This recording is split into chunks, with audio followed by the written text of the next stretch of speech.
Hi, I'm David from EV World News. We're talking about electric vehicles, green energy, and the stock markets. And I'm here today with our founder and chief editor, Bill Moore. How's it going, Bill? It is going A-OK. Fantastic. Wonderful. Well, Bill and I were talking about a whole bunch of stuff before the show started. We realized we hadn't actually started the stream. So we started a few minutes late because we were just busy talking amongst ourselves. And I want to talk about something I found. I was telling Bill, so I was on this TV show called Superpowers for Good last year that was promoted by Devin Thorpe, and it was on Roku. And he promotes a lot of companies because he runs a crowdfunding platform. And one of his upcoming companies that's going to go up for crowdfunding is called Sorbi Force, Sorbi Force. And what's interesting is I look at all their people, they're all scientists from Ukraine that moved to the United States, Yeah. which I thought was kind of interesting. And one of my friends, who's an investment banker, that he calls himself a green investment banker, he's also from Ukraine. So I might introduce these guys. Anyways, you need to introduce me to them. I've got something, but we'll talk about that later. yeah. But anyways, what I found was unique is these guys are making batteries out of excess materials. So they're not really looking for like cobalt or lithium. They'll use salt, and they're willing to take the salt out of desalination facilities. Now, this has been a real problem because, there's a big desalination plant over near Newport Beach in LA that isn't operating because there's nowhere to put the damn salt. Because they can't, if they throw it back in the water, all the fish die. Okay, because then there's too much salt in the water. And it creates a bad environment. And they have this idea. Well, when I talk about nuclear energy and putting a high temperature gas reactor somewhere that's fourth generation in the future, we produce electricity, but we also have a certain amount of excess thermal energy, which is useful for desalination. Well, one of the things in order to do that, I have to have manufacturing, which creates jobs to be able to buy the offtake from the nuclear reactor, right? It doesn't really work in a third world-ish environment, or just say a non-first world environment, to go in and just expect to sell the power to the people.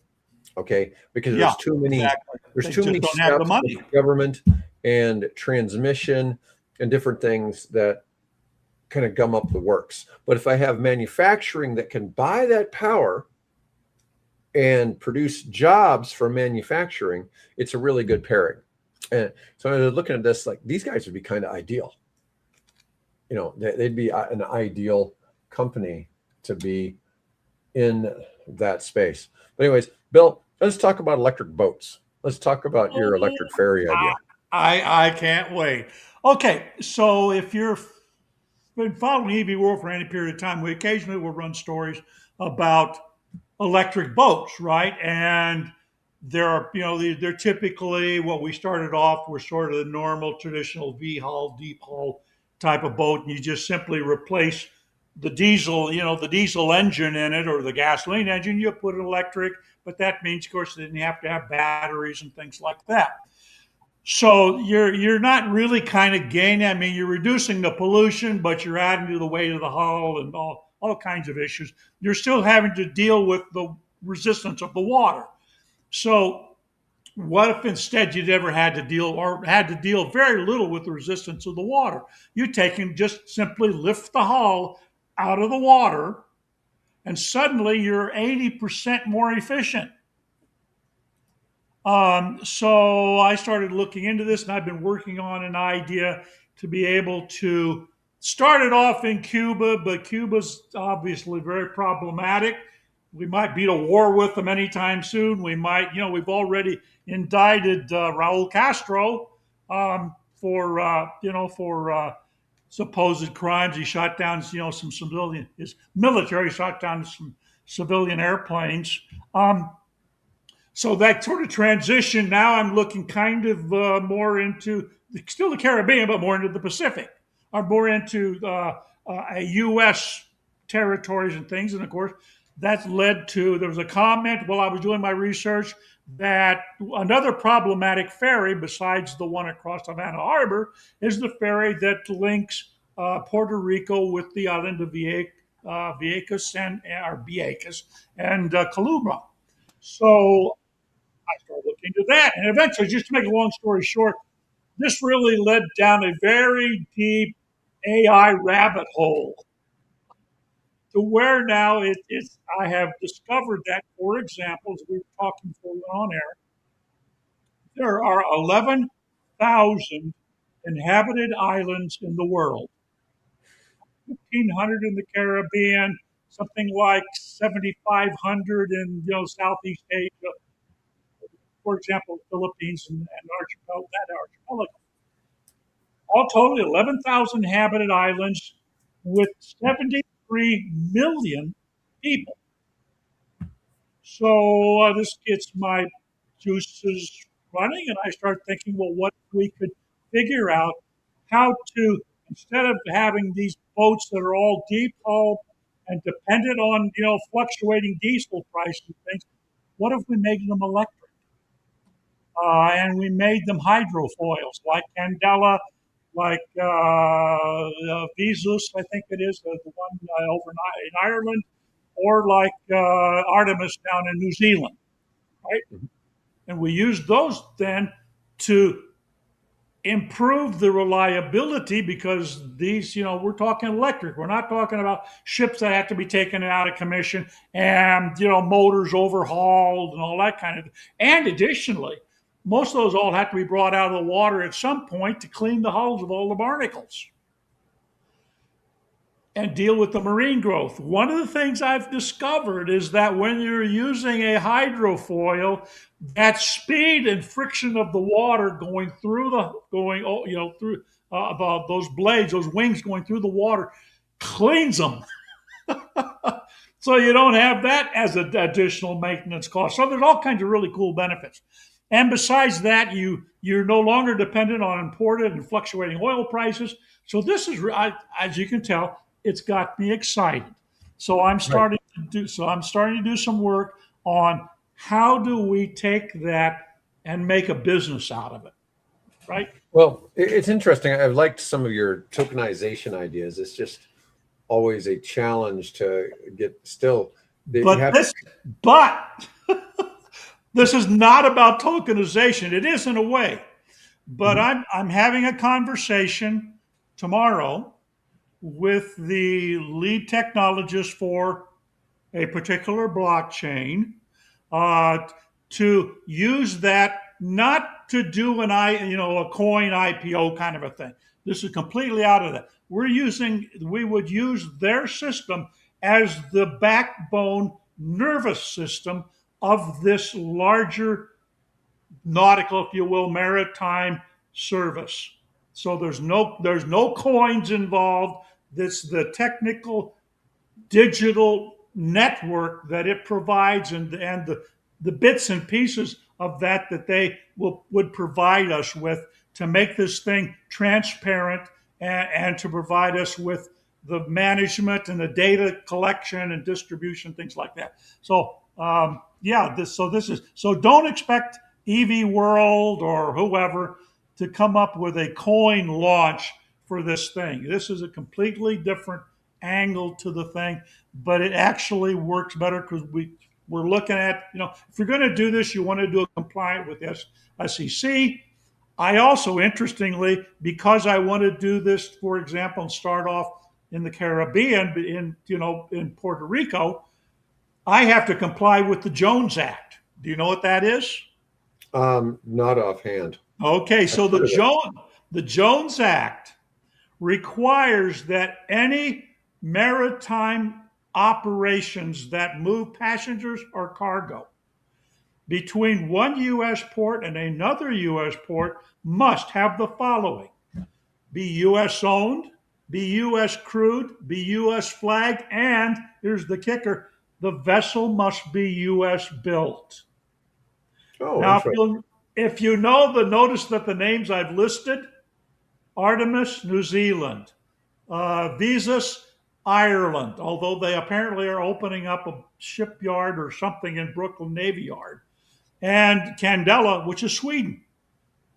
Mhm. So where am I going to get the boats that I can operate? Well, I either have to figure out how to get an exemption, which is problematic, it would probably never happen, or we have to build our own. Maybe we could get Voltaic to pivot. There are. This really gets interesting because now you want to go talk to, for example, you don't want to just do passenger ferry service, Mhm. right? What you want to do is you want to offer that as a service, right? But for example, Puerto Rico, they already have a ferry service. It's highly subsidized. It doesn't make any money for anybody, but it does provide convenience for the people that live on Vieques and Colobo. And I'm probably murdering how you pronounce that. But anyway, so what about moving cargo as well? What about becoming the link for FedEx, for UPS, and for Amazon, where they drop off and we drop it off on those islands, and it takes us, instead of us taking an hour and a half to get to Kaluba, it only takes us 20 minutes, right? Hmm. Or Vieques, it only takes us 10 minutes to get to Vieques. So there's some really kind of cool stuff. You can see, obviously, I'm very excited about this because this lets me do my boats that I'm interested in. It lets me do my electrification. It lets me do the battery storage. I even have come up with the design to modularize the terminal, so we can replicate the terminal basically anywhere. Um, and so yeah, so I've got hundreds of pages of dialogue with ChatGPT, Gemini, Copilot, bringing Mhm. this whole thing together. So, like I said, I think it makes a lot of sense. And if you look at the bottom, you had it on the website. I even came up with a logo. Yeah, yeah, I had it up there for a little bit. Yeah, Um, all right, so we don't talk about Ferrari very often. no, Ferrari Luce EV. Ferrari stock takes a hit as the new EV is met with skepticism. Now, yeah, part of the thing here is, and this is one of the things I've complained a long time about car makers, is that they decide to make an EV that doesn't look like their other cars. And you can see this oh, is that what it Ferrari looks here. like? Okay. I mean, it's got a unique look to it, but that isn't what other Ferraris look like. So, I mean, it does have the scoop here, kind of trying to look like a Ferrari, but it's trying to look like something different here. And so I guess I see some of the criticism on it. It was created in a collaboration with former Apple design chief Joni Ive. The Luce is priced at around 640,000, and Ferrari's bet that its brand cachet can carry this product. I don't know. It's a little different. They've had a recent slowdown in demand. Well, that it can overcome the recent slowdown for EVs in the U.S. So it wasn't going to be eligible for $7,500 anyways, right? Not a 640 grand. Yeah. No. And if you could afford that, you don't need the $7,500. That's chump change. Yeah, it says the Luce enters the market at a time when Ferrari's rivals, including Porsche, Lamborghini, and McLaren, have steered clear of All EVs. backed But off. Yeah. that's not completely true. I mean, Lamborghini has been making one, and Porsche has as well. Porsche has several electric vehicles, so that seems a little. Yeah, the Lamborghini one is done what with Remick? Is that Remick that they've done that with? No, I that think was who. and it's a different. That was the one that was sort of a crossover, as opposed to just being a car. Yeah. But once again, that's trying to be a little different than their normal brand. I don't know, just something different that they decided to do, which wasn't necessarily the top idea they come up with. So when you say the market has spoken, right? That's what the Yeah, article. the stock market spoke and didn't think that was a Um, great move for Ferrari. Now, which market are we talking about? We talking about Nasdaq and uh, that caliber, or are we just I mean, what handful of people made that decision, right? Well, that's a good question. Um, let's see. It's on the New York Stock Exchange. Let's see. Get So NYSE then, right? Okay. yeah, yeah, but it's been down for the past year, anyways. Let me see where we're at. 5 day. You know, the funny thing is, over the last 5 days, it's actually up a little bit. Um, yeah, I You don't know that it really took a you big wonder hit. about you wonder about these headlines, right? Yeah, was it really? Did it really drop Yeah. Or because of that? were there other factors? Like for example, resumption of bombing, in Iran and there's an article that I think I linked to today that says that we have in bombing the oil resources in Iran, we've released more than the equivalent of a volcano in terms of, I guess, pollutants that have been thrown into the air. So, I don't know. Probably accurate. I don't think it's because, well, people don't buy electric cars. Yes, they do. And they're buying them in record numbers. So I don't know if that's the case or not. I know that historically, um, the winters of 1944, 45, 46 were incredibly cold compared Yeah, you to a lot wonder of other years. why. Yeah, and a lot of it is considered to be all of the All, dust kicked up in Eastern all, Europe during the all, war. all the bombing, all the cities that were laid to, Oh yeah, turned to rubble. yeah. It's hard to fathom, but it was like the winters were like a degree cooler than normal or Well, something. You know, that too. And I was just listening to a podcast with Saul Magliani or whatever. Anyway, his what's up with shipping podcast. I like to follow that right now because of what's happening in the Straits of Hormuz. And he was talking in there. What does it take? His latest one is, what does it take to be a shipbuilding nation? 70% of all shipping booked, right? Ships either under construction or planned to be constructed are now coming out of China. They're the mhm. world's leading shipbuilder. Do you know who was the leading shipbuilder in World War II and World War One? United States. United States. During World War II, the United States built 5,000 ships. Hmm. One, what was it? No, five ships every day, something like that, coming out of U.S. shipyards during the war years. Right.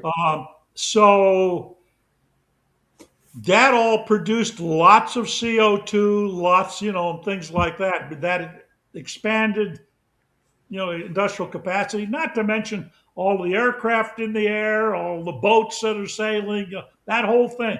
That really, I think, yeah. So if we had cold winters, that would be, I would guess, the primary cause. Yeah, there's some wild stats at the end of World War II. I think Canada had like the world's third largest navy at the end of World War II. It was something, some of these are really strange. The fourth largest army in Europe at the end of World War II was the Polish army in Europe, the Europe only. Yeah, Uh, I saw this. where did they come from? I thought most of them had been, unfortunately, either imprisoned or, killed by Soviet troops Well, kind of a or, mix. And then or German troops. yeah, the Poles were they were attacked by the Russians, they were attacked by the Germans. They fought on pretty much all fronts in Europe, and then they were the one country that ended up being a loser at the end of the war because they were Yeah. given to the Soviets. Yep. And yeah, that was really sad. But I've seen some just wild statistics, of things you never would have guessed at from Yeah. Yeah. countries you wouldn't have guessed would have, um, you know, done what they did. But even the French army at the end of World War II was pretty considerable after it was basically rebuilt. I mean, they were all using American equipment, American tanks, you Right. know, all that, but they still were all French soldiers. Anyways, moving on. More news on the SpaceX IPO. Musk is expected to become a trillionaire when it goes live. Yeah, and the guy that's his best friend and that he apparently SpaceX owes a lot of money to is apparently going to also become a billionaire. I didn't see his name, but That's again another headline. Okay, yeah, I don't know who that might be, but let's see. It's, SpaceX it's the link's on the website. So SpaceX lost 4.9 billion last year. Well, it's not like they're crazy on revenue. I mean, 70% of their revenue is Starlink, which brought in 3.26 billion in quarter one of this year alone. They project a staggering 28.5 trillion future market, including 26 trillion from AI. Now, part of Musk's big stock thing is he has to get the company value over 7.5 trillion plus a million people on Mars. So the one seems like the one half of that sounds like it might be easier than the other. yeah, I would. Yeah, no Yeah. kidding. So it sounds like Hey, by the way, did you watch the launch and the flight? I did not. I did. I watched the thing all the way through from liftoff to splash down and explosion in the Indian Ocean. It was fascinating, absolutely fascinating. So Musk owns approximately 50% of SpaceX with 85% voting control and will be unfireable post IPO. Oh, here's something interesting. The Twitter to X rebrand cost 3.7 billion in brand value impairment. But that's on him. It's a private company, right? Yeah. So it won't be for long, but it's private at the moment. Let's see. But even when they go public, the board can't. Of course, he'll do what he did at Tesla. And they'll appoint a Musk-friendly board. So Yeah. Global EV demand is rebounding. May 26th saw a strong EV recovery with Europe and emerging markets like India, Southeast Asia, Middle East, and Latin America offsetting slowdowns in China and the United States. Chinese EV growth is moderated due to market saturation and reduced subsidies, but still dominates global production. The U.S. slowdown is attributed to high interest rates, political uncertainty around incentives, and infrastructure concerns. I don't know why people would still have infrastructure concerns. There's not a shortage of chargers anymore. that's not a problem anymore. And we're going to get some interesting stuff on EV infrastructure in a minute. The EV transition is becoming more globally diversified rather than dependent on China alone. Now, here's funny. So China having an EV market shift and is ultra fast charging in China is becoming the key battleground. Okay. Yeah. 5-minute charges and 400 miles range. Yeah. So China's domestic EV sales retreated to 2024 levels as subsidies fade and consumer sentiment weakens. But ultra fast charging, considered to be 10% to full in under 10 minutes, is now the defining competitive feature. Yep. BYD leads with vertically integrated flash charging ecosystem. Cattle pursues multi-route strategy with battery swapping.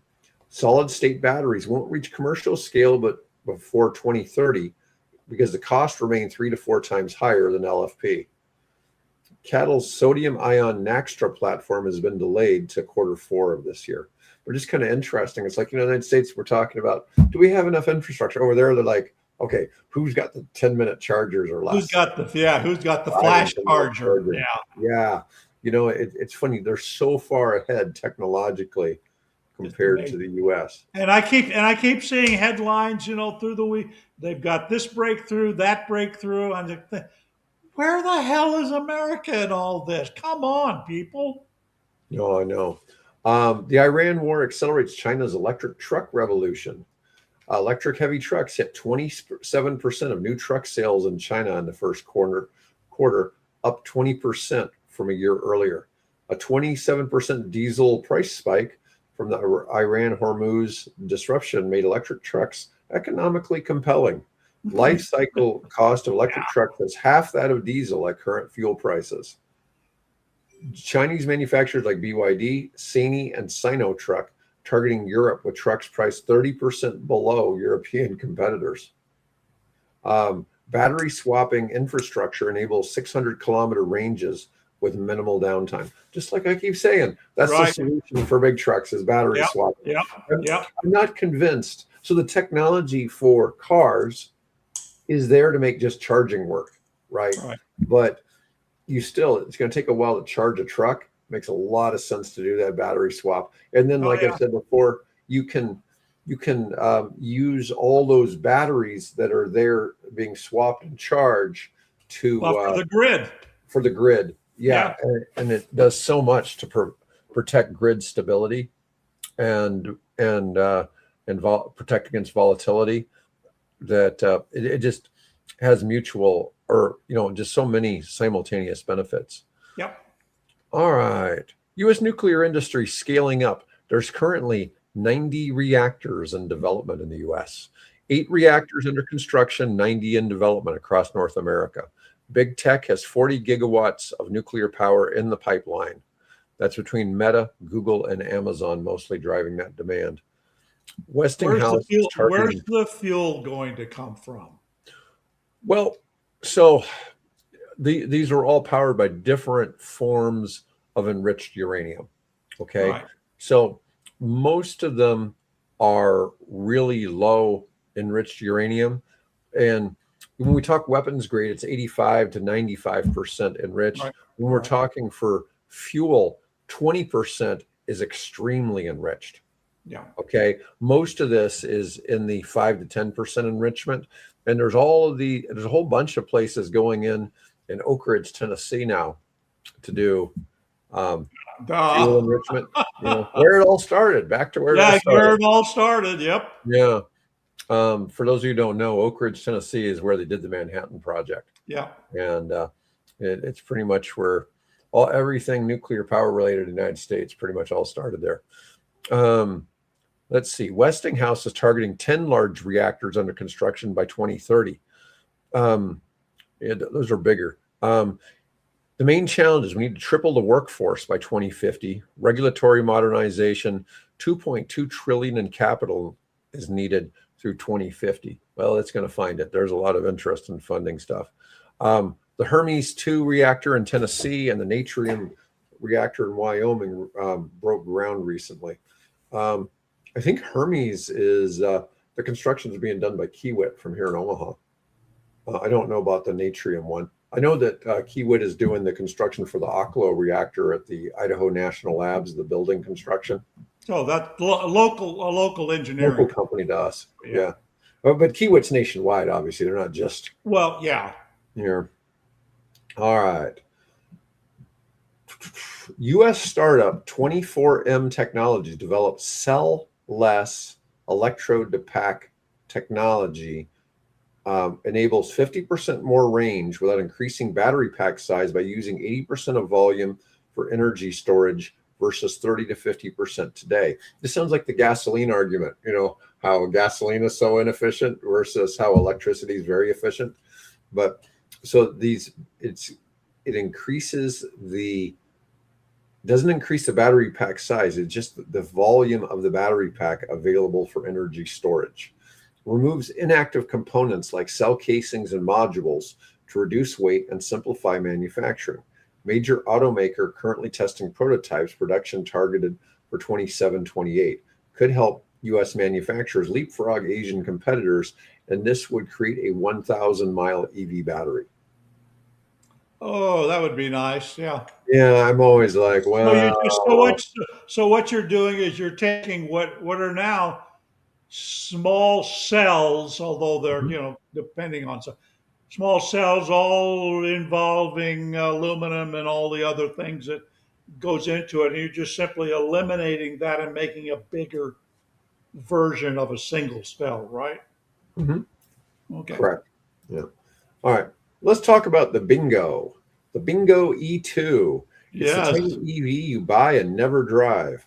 I don't know what their financial model, but this is something that apparently is going to be all the rage It's in Africa. it is in effect a tokenized service. In other Okay. words, you never buy the car. You you never own you never drive the car, okay? Technically you own it because what you're doing is you're investing in that car, right? And so Mhm. you then that becomes available to apparently somebody, a qualified driver, and that any revenue that that car makes, you get a piece of it. The driver gets a piece, and you're paying off whatever, loan you've got against, Mhm. the car itself and maintenance, things like that. It's kind of a neat idea, actually. Yeah. So this $12,000 micro EV is designed for nonstop ride hailing. It uses, so it's got a 31 kilowatt hour LFP pack plus four 13 kilowatt hour swappable NMC modules. So you got 52 and 31. So you got like an 83 kilowatt hours of battery. That's a lot of battery on a Yeah. small vehicle like that. Could handle up to 500 kilometers of range, which that's in freedom units, that's about 310 or so miles, and an 80 kilometer per hour top speed, which is roughly 50 miles per hour. Yeah, that's all you need around the town. Yeah. Investors abroad own the cars while Bingo's cloud fleet operating system and local fleet partners run operations, drivers, and maintenance. Launch markets include Nairobi, Kenya, and several South African cities with rapid expansion planned. Well, I mean, you know, it's, it's a Spartan vehicle, but I mean, for Well, what do you 12,000, need? You yeah, don't own it. You just want to move somebody from point A to point B. Actually, my plan, ultimate sort of plan for the Puerto Rican operations is to, because I can't, because of I can't transport. I'm leaving transporting people's cars to the Puerto Rican Transport Authority, maritime people. That's their job. They got the boats and so on. But what happens if you're a tourist and you're wanting to visit over there? Well, right now, what's happening is all those tourists are running around in gasoline powered minivans. What if instead of those minivans, we give those drivers over there bingos to drive and we charge them with the solar that we would put on the island that not only does double duty of helping charge the ferry, but also charges those cars. mhm. Okay, so we got to you come you get a bus or whatever to Saba Roosevelt Roads terminal, and then you take the ferry across. You fly across over to Vieques or to the other island, and when you get there, you've got as part of your package, you've got one of those cars waiting for you, so you can All run right. all over those islands. Yeah. Well, Bill, our last topic, I want to talk about the Stellantis small e-car. So, Stellantis is planning to launch 60 new models by 2030, but among all the different vehicles, 60 models. yes, 60 Yeah. models.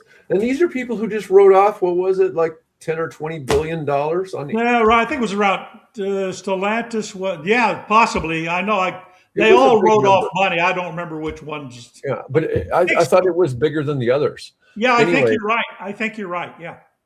they got a new car called the Pamigliano de Arco e-car, a compact sub 15,000 euro electric runabout slated for 2028, anchors Stellantis push to reclaim ground in the affordable EV segment. I think a lot of these low speed EVs, like the one we were just looking at, Right. the Bingo, make a lot of sense in Europe. I mean, the speed limits aren't fast in a lot of the towns, anyways, but I don't know what they're looking at here, but still, they're going to invest.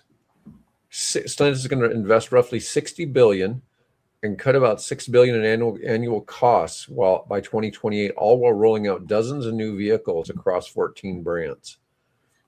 The e-car is a model that proves Stellantis can still innovate where it matters most: price-sensitive urban mobility. They don't really give much information on what No. this vehicle might be, or what it might be capable of. But still, it's an idea to compete with Chinese competition, but they'd make it in southern Italy. Just I don't know. That's kind of an interesting. Like I said, they didn't give much information, but I look at what I've seen in these sub 50 mile per hour EVs out of China, and their ability to build them for less in China for like $8,000 Oh and yeah, stuff like yeah, that, yeah, and yeah. sell them. just makes for a big market. Anyways, I'll be back with Mike Herzog on Friday, and otherwise, And I'll keep you posted on what happens with this little maritime venture that I'm exploring at this well, I point. look forward to it. Okay. All right, folks, thanks for watching. And like I said, I'll be back with Mike Herzog on Friday. Otherwise, folks, have a great day.